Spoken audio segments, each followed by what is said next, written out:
Okay, I just finished pulling these items from the list. Now that I've done that, I'm actually going to go into Patrons, Reports. I'm going to print out the overdue list. Now, with the overdue list, you'll see that you have some options. They're pretty self-explanatory. Once again, the dates, you can exclude materials before a certain date. Of course, the materials due as of what date defaults to the present day. You can select, using the usual filters and constraints, what section of your patronage you want to limit this search to. In most cases, you'll be leaving this blank. If the list is long, you might want to add a sorting criteria. On the view or print, we'll see that our overdue list has one person. That's John Smith, and he has Stephen King's Gerald's Game. You get some information with the overdue list, fairly self-explanatory. With the overdue list, you get the call number, the name of the person who has the item, the barcode number, the title, what the fine is, and when the person took the item out and when it's due back. Now that I have this list, I'm going to go ahead and send out overdue notices. So let's go on back, overdue notices. You have some options here. You can print out 1, 2, or 3 notices per page.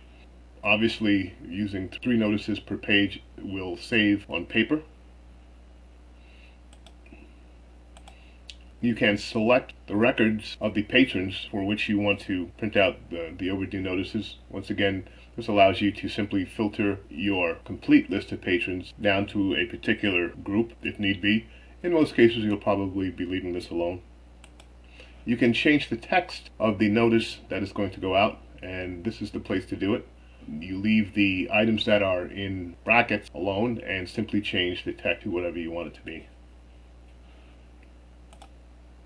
Finally, when you do your view or print, you'll see how it looks before it gets printed out.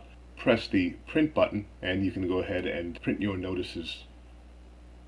One thing I forgot to mention is that one of the more important features here is that you have a choice of printing all notices, sending all notices by email, or by printing only the non-email notices. So if everyone has an email address, you can go ahead and send notices by email. Surpass will send notices to the email address for that patron that is on file in the database. If you use the print only non-email notices option, obviously the only items that will be printed will be the items for which there is no email address on file for that patron. The rest of the notices will be emailed.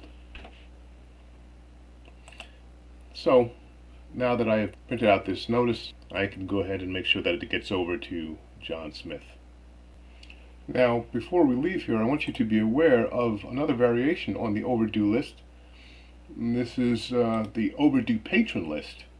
And the overdue patron list differs from the overdue list in that it doesn't list all of the intimate details of what a person has taken out. It's a list that is designed to be more suitable for posting for the public to see, so that people who have items out can come and look on the list and see what they have. Essentially, you will see the patron number, the patron name, their type, what location they're at, and how many items they have overdue. Simple, straight list. Good to know that this is available to protect patron privacy. That's it.